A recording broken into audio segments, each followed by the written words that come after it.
سلام علیکم هموطنان عزیز و ارجمند. در برنامه خبری تحلیلی پیام نیوز شوکت محمد با شما هستم. اینک توجه کنید با نامگوی موضوعهایی که در برنامه امروزه پیشکش شما می‌گردد. طرفهای شرکت‌های موبیلی قیمت شد. در تاجیکستان از مصیبت مردم هم درآمد می‌گیرند. کمیته شهروندی نجات گروگان‌ها و زندانیان سیاسی تاجیکستان منع ملاقات با محبوسان در تاجیکستان را غیر قانونی عنوان کرد. اتفاق کسبه مهاجران مهنتی به سرگی سبیان میری مسکو مراجعت کردند تا مهاجران را موقتا از پرداخت پتن پولی آزاد کنند. بازار اموال غیر منقول، منزل و نقلیات در تاجیکستان وارد بحران شده با شدت نرخشان ارزان شده است. در حالی که تمام کشورهای جهان راه‌های به مردمشان دسترس کردن اینترنت ارزان و حتی بی پول را جستجو می‌کنند، قیمت اینترنت و گفتگوی تلفنی در تاجیکستان بالا می‌رود. شرکت اصلی مخابرات تاجیکستان مگافون و تیسل با جاری کردن طرفه‌های قیمت ارتباط‌های تلفنی و اینترنت را به مراتب بالا بردند. نرخ در این دو شرکت از 2 تا 3 برابر بالا رفت. برای مثال نرخ زنگ‌های داخلی شبکوی به از 7 درم قبلی 20 درم قریب 3 برابر و زنگ‌های بین شبکوی به از 12 درم به 30 درم رسیدند که این 2.5 برابر قیمت است. شرکت ها شرط و قیمت طرفه ها را یک جانبه بالا برده به مشتریان تنها آگاهی روان کرده اند. در پیامکی که تیسل به مشتریانش فرستاده است گفته می شود ارزش 1 دقیقه زنگ برآمد در داخل شبکه 20 درم، زنگ ها به اپراتورهای دیگر 30 درم، 1 میگابایت اینترنت 30 درم. اینچنین نرخ خدمت رسانی های علاوگی انتخاب من به 6 سومانی و دیار من به 7 سومانی تغییر می‌یابند. قبلا این دو طرفه 3.5 سومانی قیمت داشتند. طرفه های اینترنتی این شرکت ها نیز تغییر یافتند. برای مثال طرفه بیزنیمیت حقیقی تیسل قبلا 16 سومانی و 80 درم بود. 29 سومانی شده است که این قریب 1.5 برابر زیاد است. اما خود شرکت ها بالا رفتن قیمت ارتباط را رد می کنند. الکساندر ارستووا سخنگوی شرکت مگافون بر رادیوی آزادی گفته است اصلی تغییرات نگران کردن خدمت رسانی بلکه جاری نمودن طرفه های نو است. در بعضی حالت ها نرخ طرفه ها از پیشتر بالا هستند، اما اگر به ترکیب بسته ها نظر کنید روشن می شود که طرفه های نو مفیدتر هستند. برای مثال اگر پیش در 16 سومانی مشتری تنها زنگ های بی محدود را در داخل شبکه به دست می آورد، حالا به 29 سومانی هر روز 40 میگابایت اینترنتی علاوگی میگیرد. همچنین غفورجان ارکایف رهبری انجمن شرکت های موبیلی گفته است شرکت های موبیلی همه گونه تغییرات در تعرفه و نرخ را به خدمات علاقه و خدمات ضد انحصاری موافقه می کنند. به گفت این نفر شرکت ها به موافقه با این دو نهاد از پیش خود هیچگاه تصمیم نمی گیرند. یک چیز را هم باید به اینابت گیریم که نرخ همه گونه خدمات دیگر، نرخ نیروی برق، اندازها و دیگر خراجات شرکت ها بالا رفته اند. از این رو با در نظر داشت این خراجات شرکت ها ارز اصلی خدمت رسانی ها را معین می کنند. این خواست خود شرکت ها نیست بلکه شرایط بازار این را تقاضا می کند. فهمیدید بینندگان عزیز؟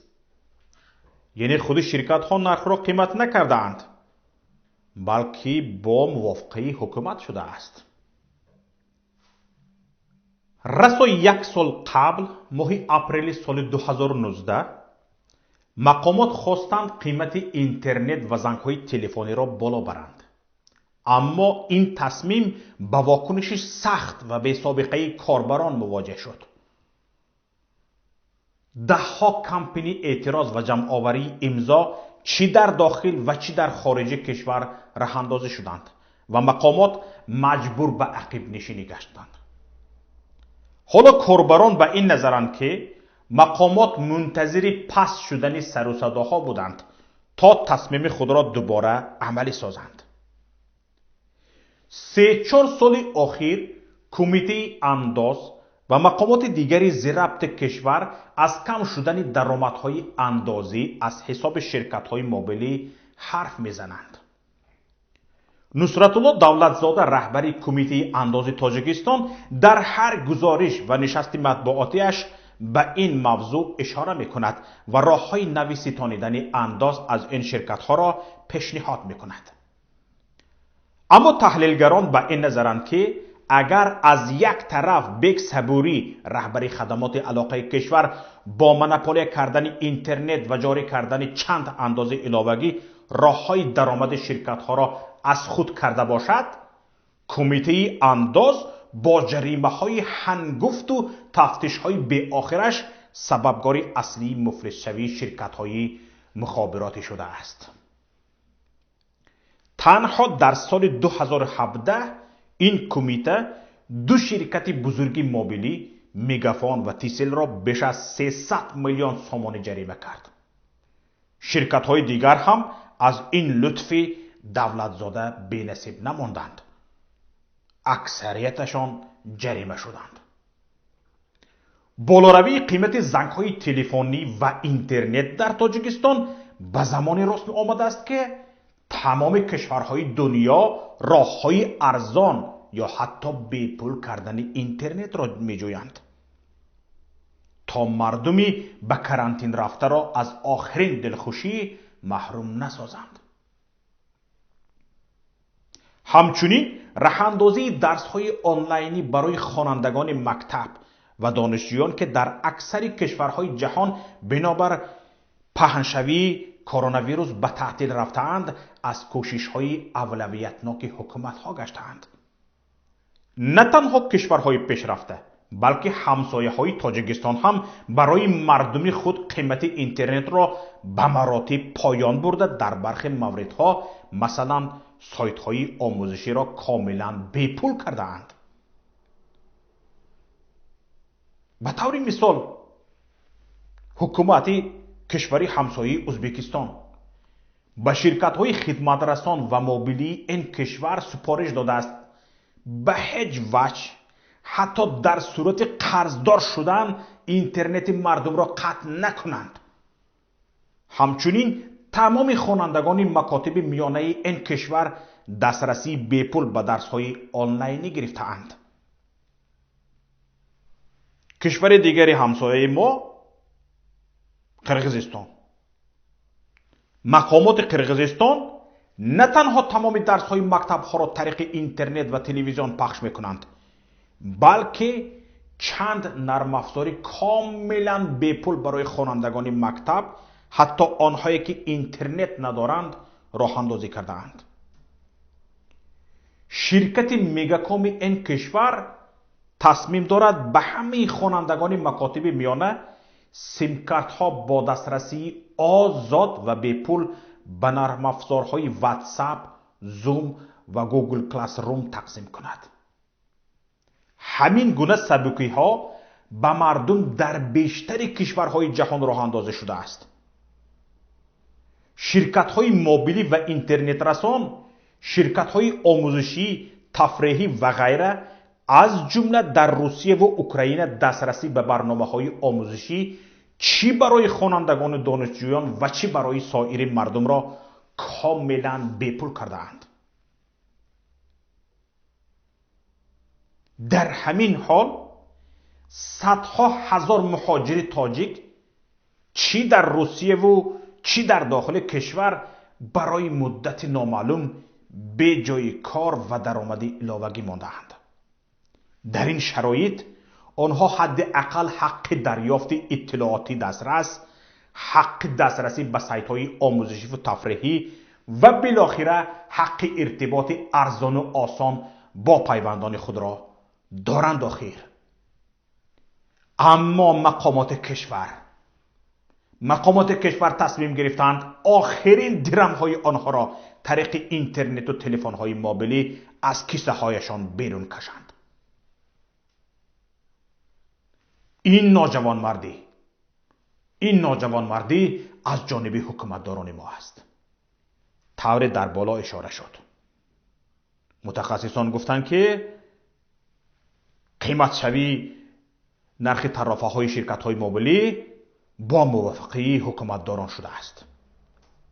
همین است که تنها در تاجیکستان حکومتداران می توانند حتی از مصیبت مردم درآمد گیرند. مگر استفاده از مصیبت مردم جوانمردی است؟ مگر این ظلم نیست؟ ای حکومتداران، به کسی پوشیده نیست این شما هستید که فرمان صادر کرده اید تا نرخ‌های طرفه‌های شرکت‌های موبیلی گران شود. وگرنه شرکت‌های موبیلی می توانستند شرح بدهند که چرا نرخ طرفه‌ها قیمت شده است. کمی شرم کنید. در همین روزهای سنگین اقلاً بی‌ناموسی را یک سومانید. شعار نامرد باشم زنده باشمتان را لطفاً در همین روزهای سنگینی به سر مردم آمده دیگر کنید. کمیته شهروندی نجات گروگان‌ها و زندانیان سیاسی تاجیکستان با پخش بیانیه منع ملاقات با محبوسان در تاجیکستان را غیر قانونی خوانده است. کمیته منع ملاقات با محبوسان در تاجیکستان را یک عملی غیر کنستیتوسیونی و غیر قانونی شمارده از مقامات تاجیکستان طلب کرده است که همه شهروندان محکوم شده و عیبدار شده را بدون هیچ محدودیت و بدون رشوه‌ستانی با وسیله‌های ارتباطی الکترونی به مانند اسکایپ و واتساپ تامین کنند تا آنها بتوانند در این وضعیت پیش آمده با ادوکات‌ها و خویشاوندان خود معاشرت نمایند. شرح بیشتر از این خبر با علاوه چند خبرهای دیگر از همکارم صفیه واحدова بشنوید. کمیته شهروندی نجات گروگان‌ها و زندانیان سیاسی تاجیکستان با پخش بیانیه منع ملاقات با محبوسان در تاجیکستان را غیر قانونی خوانده است. این سازمان گفته است در تاجیکستان کرانتین اعلان نشده است. بنابراین مقامات حق منع کردن محبوسان با خانواده‌هایشان را ندارند. در متن بیانیه آمده است پس از آنکه در یک قطار کشورهای دموکراتی ملاقات با محبوسان موقتاً لغو شد، وزارت عدلیه تاجیکستان ملاقات با محبوسان را در مؤسسه‌های اصلاحی به صورت نامحدود ممنوع اعلان کرد.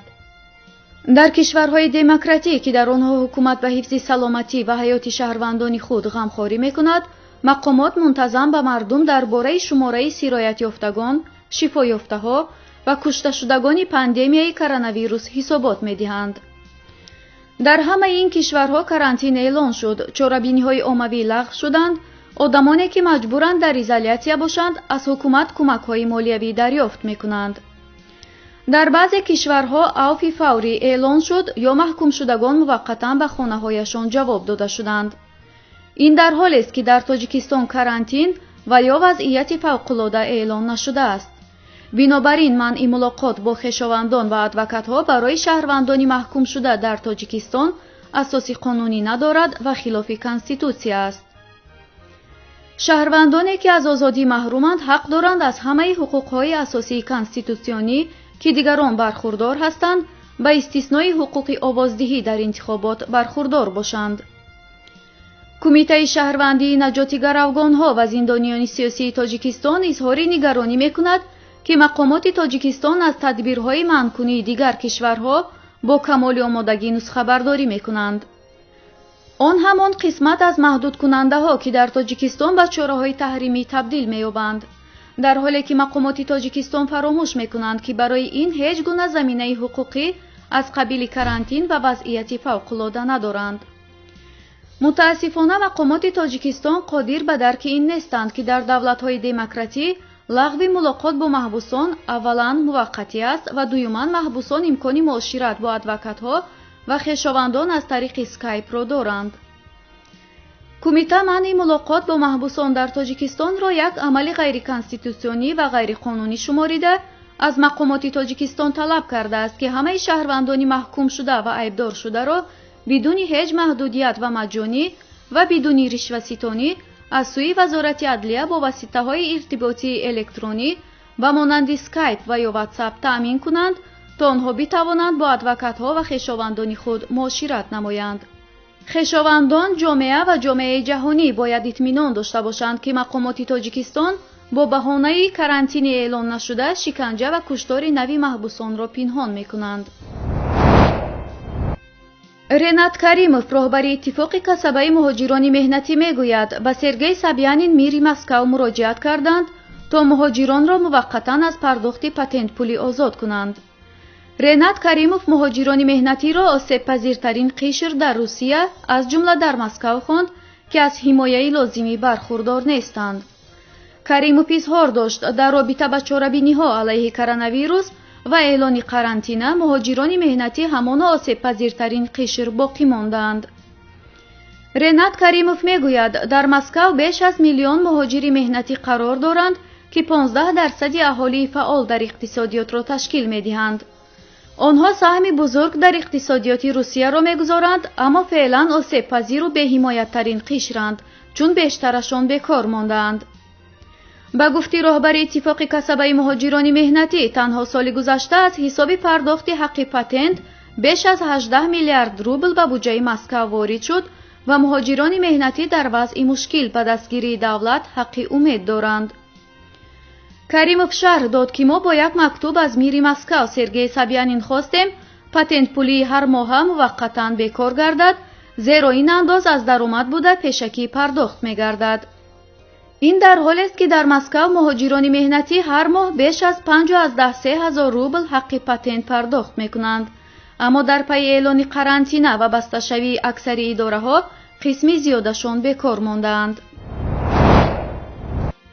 بازار اموال غیر منقول به خصوص منزل و نقلیات در تاجیکستان وارد بحران گشته است. در قیاس با به همین دوره سال 2019 فروش خانه و ماشین در کشور با شدت پایین رفته است.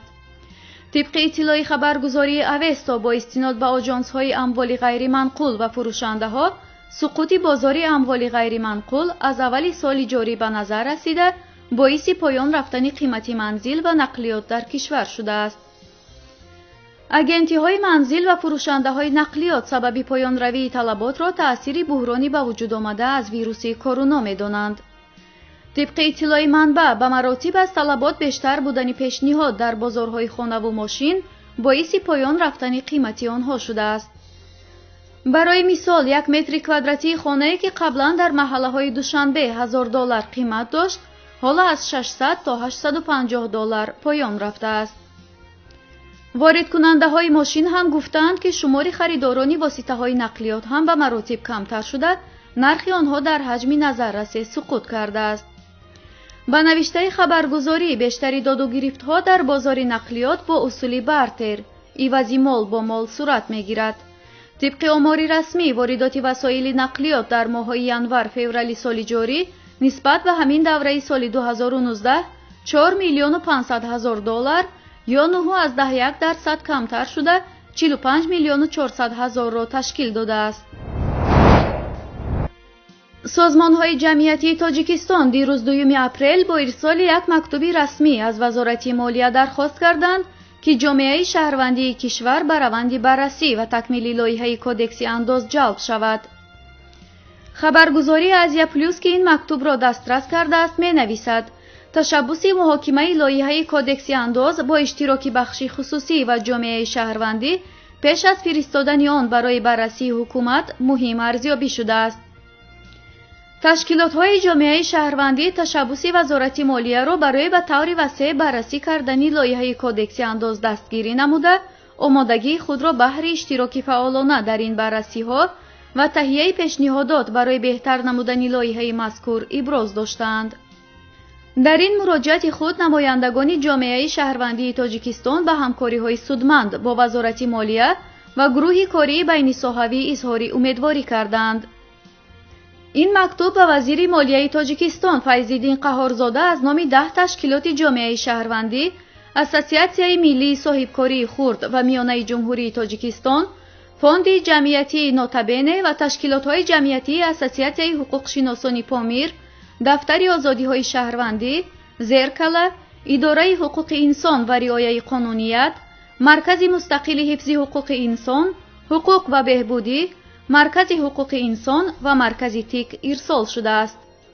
در نظر است که قانونگذاری نوی انداز جمهوری از ماه سپتامبر سال روان مورد عمل قرار می‌گیرد.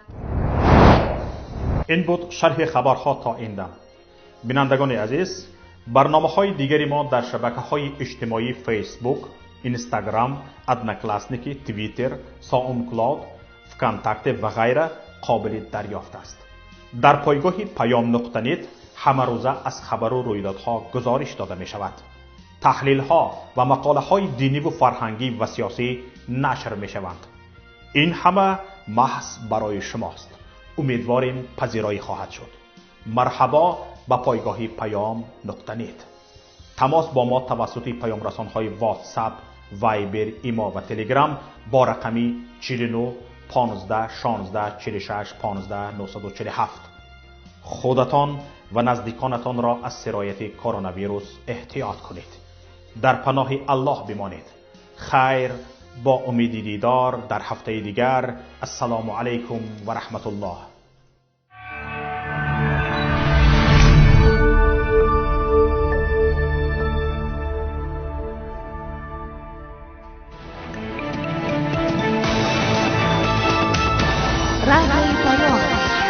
در فضای سیاست صدای جدید. رادیوی پیام. علم، فرهنگ، نوید. رادیوی پیام. مشورت، بحث، گفت و شنید. در تمام دنیا روی رسانه اینترنتی رادیو پیام نقطه نت.